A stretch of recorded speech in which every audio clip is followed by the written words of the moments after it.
রাষ্ট্র সংস্কার প্রশ্নে জাতীয় ঐকমত্য সৃষ্টির লক্ষ্যে রাজনৈতিক দলগুলোর সঙ্গে বৈঠক শুরু করেছে জাতীয় ঐকমত্য কমিশন। প্রথম দিনে বৈঠক করে এলডিপির সঙ্গে। এদিকে রাজধানীতে এক আলোচনায় জাতীয় ঐকমত্য কমিশনের সহ সভাপতি অভিযোগ করেন, দেশীয় এবং আন্তর্জাতিকভাবেও সংস্কার প্রক্রিয়া বাধাগ্রস্ত করার চেষ্টা করা হচ্ছে। রিপোর্ট করছেন হাসনাইন তানভীর। সংস্কার ইস্যুতে জাতীয় সংসদ ভবনের এলডি হলে বিকেল ৩টার দিকে লিবারেল ডেমোক্রেটিক পার্টির সঙ্গে বসে জাতীয় ঐকমত্য কমিশন। এ বৈঠকে এলডিপির প্রেসিডেন্ট অলি আহমেদ জানান, কমিশন রাজনৈতিক দলগুলোর কাছে ১৬৬টি প্রশ্নমালার যে স্প্রেডশিট পাঠিয়েছে তার মধ্যে ১২০টিতে একমত এলডিপি। তিনি বলেন, নির্বাচন ব্যবস্থা সংস্কারে কমিশনের সুপারিশ ছিল দুর্বল।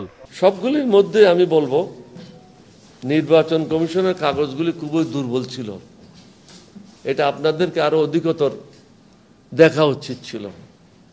এর আগে সকালে সংসদ ভবনে স্থাপিত জাতীয় ঐকমত্য কমিশনের কার্যালয়ে গিয়ে সংস্কার নিয়ে লিখিতভাবে মতামত জানিয়েছে জামায়াতে ইসলামী, যেখানে সংখ্যানুপাতিক নির্বাচন পদ্ধতি, আল্লাহর উপর অবিচল আস্থা, সংবিধানের মূল নীতিতে রাখা সহ বেশ কিছু সুপারিশ করেছে তারা। আমরা তো ৩ মাস বেঁধে তাদেরকে কোনো বাইন্ডিংসের মধ্যে রাখিনি। আমরা চাচ্ছি ২-১ মাস আগে পরের চেয়ে মোর ইম্পর্টেন্ট হচ্ছে ইলেকশনটা নিরপেক্ষ হওয়া। সেটা করতে যে কাজটুকু সেটা যেন হওয়া চাই, এটার জন্য জামাত ইসলামের মতামত। এই জন্য আমরা কোনো ডেড লাইন সরকারকে ঘোষণা করতে হবে। আফটার রিফর্ম এই নির্বাচনটা হতে হবে প্রপোর্শনাল রিপ্রেজেন্টেশন, পিআর পদ্ধতি, সংখ্যানুপাতিক পদ্ধতিতে, যেটা আধুনিক গণতান্ত্রিক বিশ্বের প্রায় ৬০টিরও বেশি সংখ্যক দেশে এটা কার্যকর আছে।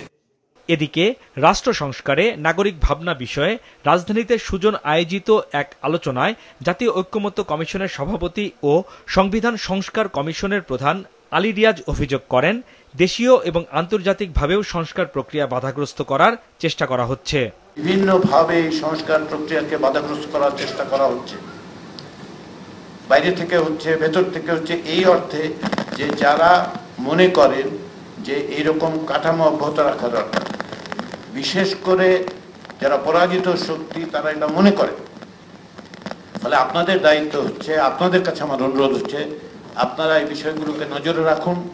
জবাবদিহিতা নিশ্চিত করতে সংস্কার জরুরি উল্লেখ করে সবাইকে ঐক্যবদ্ধ থেকে সংস্কার প্রক্রিয়া বাস্তবায়নের আহ্বান জানান আলী রিয়াজ। হাসনাইন তানভীর, মাছরাঙা সংবাদ, ঢাকা।